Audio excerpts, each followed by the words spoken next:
So when you see Scott now, your son, he looks so much like you. Is it weird to look at him now and you're thinking when you started out and you see him and he looks kind of almost exactly like you did?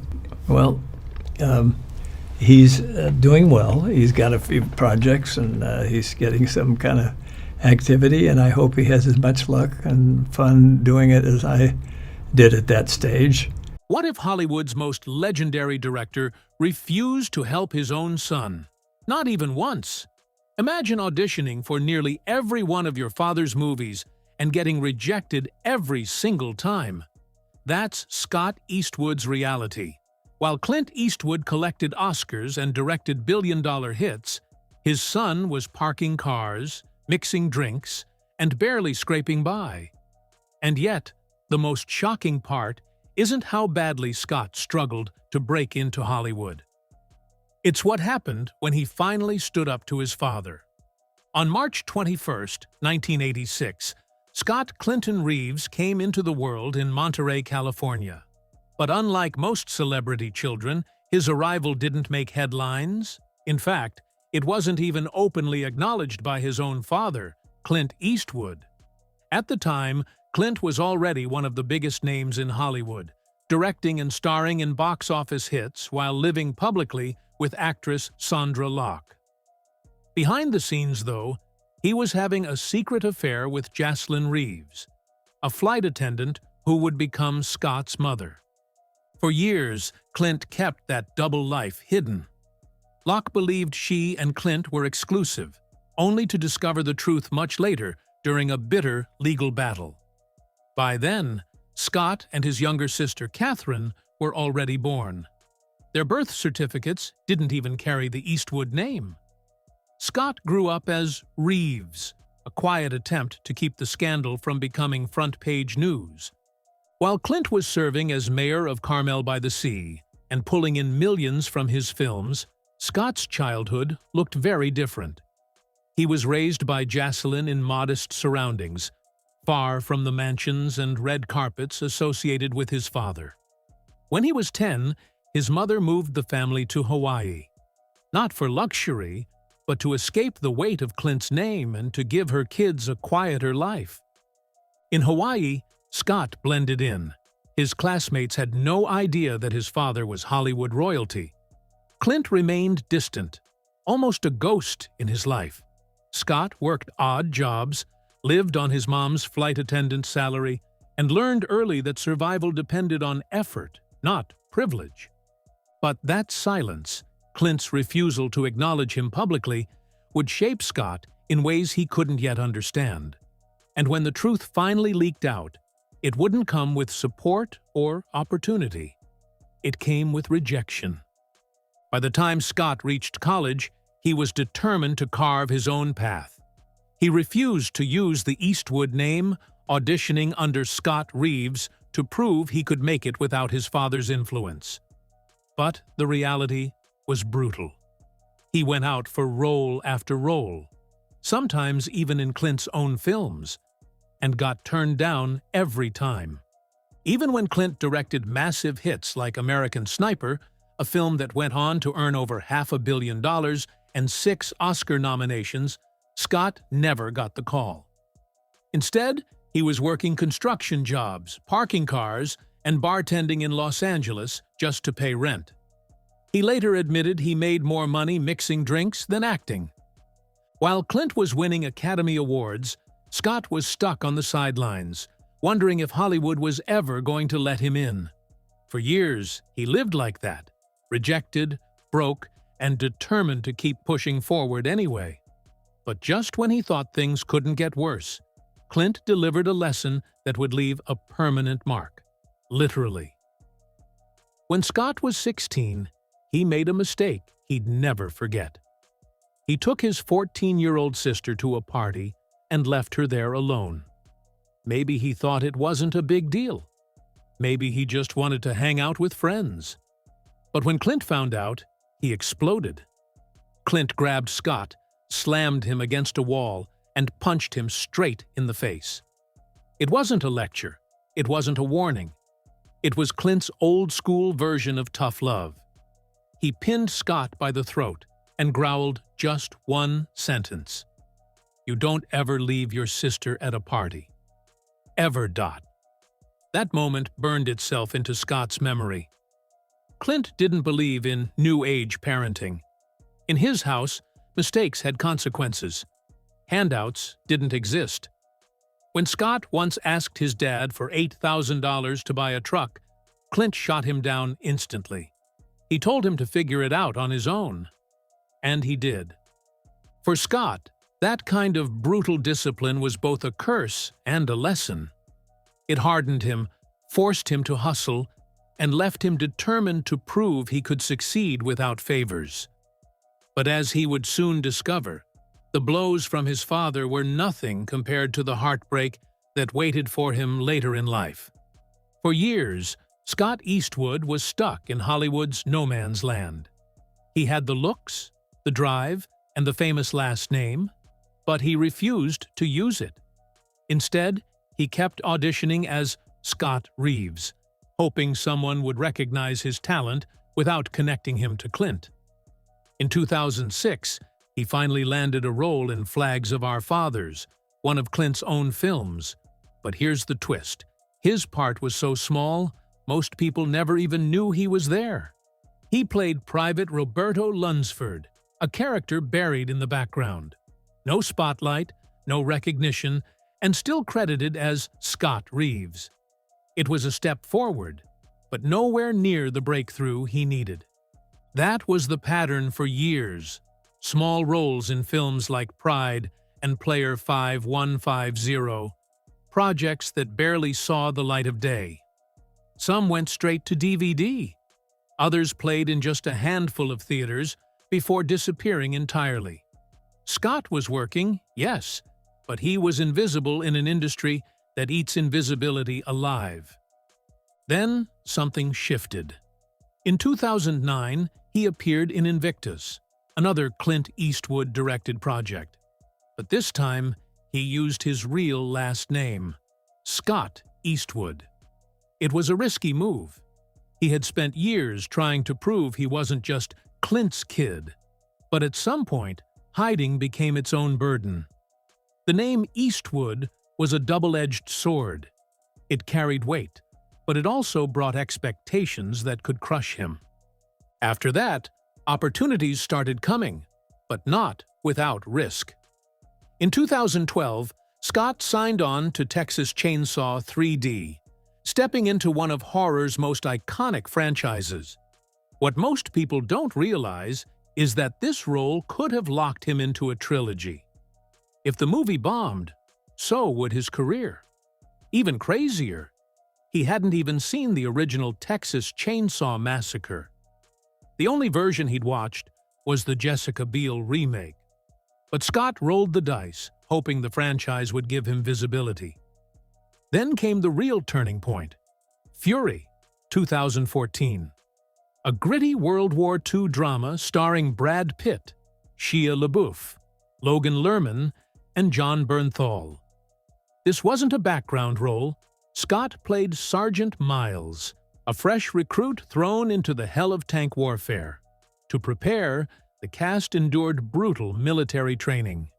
They operated real Sherman tanks from the 1940s. They crawled through mud, carried heavy gear, and pushed themselves to exhaustion. And for the first time, Scott wasn't just there. He was part of an ensemble that critics and audiences actually noticed. The National Board of Review gave the cast the award for Best Ensemble. That meant Scott Eastwood's name was officially standing alongside Brad Pitt's. And it wasn't because of his father. A year later, he shocked everyone again by leaping into romance with The Longest Ride, based on a Nicholas Sparks novel. Playing a bull rider who falls in love, Scott leaned into raw emotion instead of action grit. And here's the kicker. He did his own bull riding stunts. That wasn't a studio trick. That was real risk, real danger, and it paid off. He was nominated for Choice Movie Breakout Star, marking his first time being recognized as a leading man. But just when people thought they had him figured out, he pivoted again. In 2015, Scott appeared in Taylor Swift's Wildest Dreams music video. Not just a cameo, he played the romantic lead in a cinematic, 1950s-inspired fantasy. The video premiered during the MTV VMAs and within hours racked up millions of views. Suddenly, Scott Eastwood wasn't just an actor. He was part of pop culture's biggest conversation. Yet the move was risky. Hollywood insiders warned him not to do it. They said being in a music video could make him look unserious, even desperate. But Scott didn't care. He went with his gut, and it worked. The video's proceeds went to wildlife conservation, giving him a project tied to something meaningful beyond fame. For the first time, Scott Eastwood had momentum, the kind that could launch a career. But just when it seemed like his life was finally lining up, tragedy struck, and it struck harder than anything he had ever faced. In 2014, Scott Eastwood's life changed forever. At the height of his career momentum, after Fury and before The Longest Ride, his girlfriend, Jewel Brangman, was killed in what should have been a minor car accident. She was only 26. Driving a 2001 Honda Civic on her way from San Diego to Los Angeles, Jewel rear-ended another car in a small chain reaction crash. On the surface, it didn't look like anything fatal, the kind of accident most people walk away from. But when the airbag deployed, it wasn't protection, it was a death sentence. That Civic had been part of the Takata airbag recall, the largest automotive recall in history. But the rental company never fixed it. When the airbag went off, the canister inside exploded. A piece of shrapnel tore through Jewel's neck, splitting her spine. That single injury ended her life instantly. For years, Scott kept this heartbreak private. He didn't talk about it publicly. He didn't even reach out to Jewel's father, Alexander Brangman, who was devastated by the loss of his only child. Alexander later revealed he had begged Scott for answers, for any kind of connection. But Scott stayed silent. When he finally spoke about it in a 2017 interview with GQ Australia, his words carried the weight of years of guilt and grief. He admitted he still hadn't found the right words to reach Jewel's father. He admitted the accident broke him in ways he couldn't explain. He admitted that losing her made him question everything, from his relationships to his future. For Scott, the tragedy wasn't just about grief. It was about guilt. Survivor's guilt. The guilt of not being there. The guilt of not reaching out. The guilt of moving forward while someone he loved was gone forever. It wasn't the kind of heartbreak you heal from. It was the kind you carry. And Scott carried it quietly, letting the world think his career was moving up, while behind the scenes, his life had been ripped apart. But as heavy as this loss was, it wasn't the first ghost that haunted him. Years earlier, another Hollywood star had shaped Scott's world in a way that would become his lifeline after Jewel's death.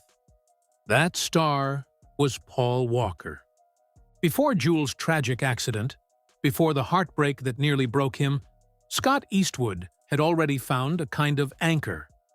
And it came from an unlikely place, a friendship with Paul Walker. Paul wasn't just another Hollywood star. To Scott, he was more like a big brother, someone who understood what it felt like to navigate fame while still craving something real. The two first connected in the mid-2000s, long before Scott had a name in the industry. Paul saw something in him, not just as an actor, but as a person, and pulled him into a world that had nothing to do with red carpets or movie sets. Brazilian Jiu-Jitsu. For Paul, Jiu-Jitsu wasn't just a sport, it was a way of life. He had mats installed in his Hawaii home so he could train anytime. He trained under masters like Ricardo Franginha Miller, and his dedication earned him a brown belt, just one step below black. He planned to reach black belt soon, but fate cut his journey short. Still, the lessons stuck with Scott. He wasn't dabbling in a hobby. He was immersing himself in a discipline. On the mat, Hollywood didn't matter. Fame, money, last names, none of it had weight. The only thing that mattered was skill, humility, and the ability to endure. Scott later said that jiu-jitsu gave him something acting never could: control over his ego. In Hollywood, ego is currency. On the mat, ego gets you choked out. You'll choke some people out, and some will choke you out, Scott explained. It doesn't matter who you are. That brutal honesty grounded him in a way nothing else did. When Paul died in 2013, the loss hit Scott hard. But the gift Paul left behind, the discipline of jiu-jitsu, became a lifeline. After Jules' death, when grief threatened to consume him, jiu-jitsu gave him structure. It forced him to show up, to push through the pain, to sweat out the anger he couldn't put into words. Joe Rogan once said that jiu-jitsu is one of the few places men can confront their emotions without shame. It humbles you, strips you down, forces you to face your limits. That's exactly what it did for Scott. Rolling on the mats became his therapy. It was where he could process the chaos of Hollywood, the emptiness of rejection, and the weight of personal tragedy. In a strange way, Paul Walker saved Scott twice. Once by introducing him to jiu-jitsu, and again by giving him the tools to survive when Jules was gone. Every time Scott steps on the mat, he carries Paul with him. Every time he gets back up, he honors Jules' memory. And while Hollywood kept testing him, the discipline he found through Paul gave him the strength to keep fighting. But strength wasn't enough. To prove himself to the world, Scott needed a role that was bigger than background parts, bigger than indie films. He needed to step into a franchise where the spotlight was impossible to ignore. And that's exactly what happened. Hollywood doesn't hand out second chances. But when it does, they often come wrapped in billion-dollar franchises. For Scott Eastwood, that chance arrived in the form of The Fast and the Furious. In 2017, he joined the Fate of the Furious as a sharp-suited government agent nicknamed Little Nobody. On the surface, it was just another supporting role. But behind the scenes, everyone knew what it meant. Scott was stepping into a space left empty by Paul Walker. The franchise wasn't asking him to replace Paul. No one could. But they needed someone who could bring a sense of honor, charm, and grit to the team. Scott carried that weight carefully, refusing to mimic Paul and instead carving his own identity in the role. For the first time, Scott wasn't fighting for screen time. He was part of one of the most successful franchises in cinema history, a series that had already earned over $6 billion worldwide. Fans might not have known what to expect from Little Nobody, but they noticed him. And more importantly, the industry noticed him. It didn't stop there.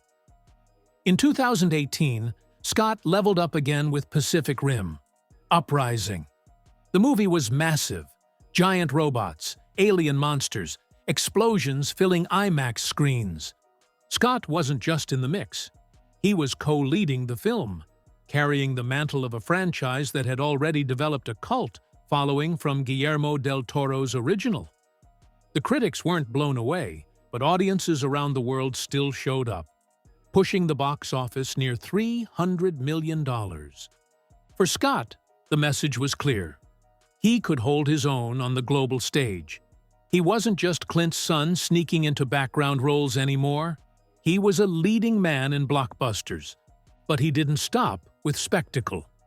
In 2019, Scott made a surprising move with The Outpost, a raw and unflinching war drama based on true events. The film dropped the CGI and focused on the human cost of combat. Scott played a soldier trapped in one of the most dangerous battles of the Afghanistan War, And this time, the critics took notice. The Outpost earned a 93% score on Rotten Tomatoes, with veterans calling it one of the most authentic portrayals of modern war they had ever seen. One review even said Scott sounded exactly like a young Clint Eastwood when he delivered a line under fire. No, not today. It was the kind of moment actors dream of, the kind that signals they're more than a name, more than a legacy. They're the real thing. By the time he returned for Fast 10 in 2023, fans were ready for him. His absence in F9 had left questions, but now little Nobody was back, stepping into an even bigger role with Mr. Nobody gone. Stacked alongside Vin Diesel, Jason Momoa, and Brie Larson, Scott proved he belonged on that stage. And the best part? The storylines teased that his character was just getting started. Scott Eastwood had finally arrived in Hollywood's top tier. But while blockbusters secured his place on the big screen, what he was building off the screen might just define his legacy even more. While Scott Eastwood was battling for recognition in Hollywood, he was also quietly building something that had nothing to do with red carpets or opening weekends. In 2019, alongside entrepreneur Dane Chapin, he launched a clothing brand called Made Here. On the surface, it might sound like just another celebrity side hustle, but Scott wasn't trying to sell overpriced streetwear or slap his name on fast fashion. His mission was different. He wanted to bring pride back to American manufacturing. The brand started with basics: t-shirts, socks, boxers, all produced in U.S. factories by American workers. Scott believed that Made in America should still mean something, and he was willing to put in the work to prove it. He wasn't a passive figurehead either.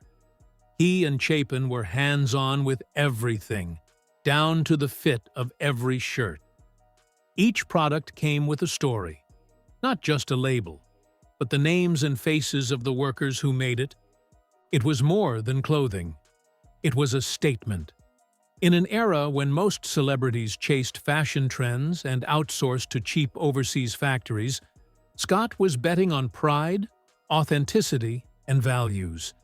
And while the launch was messy, designs had to be scrapped, suppliers had to be changed, he stuck with it.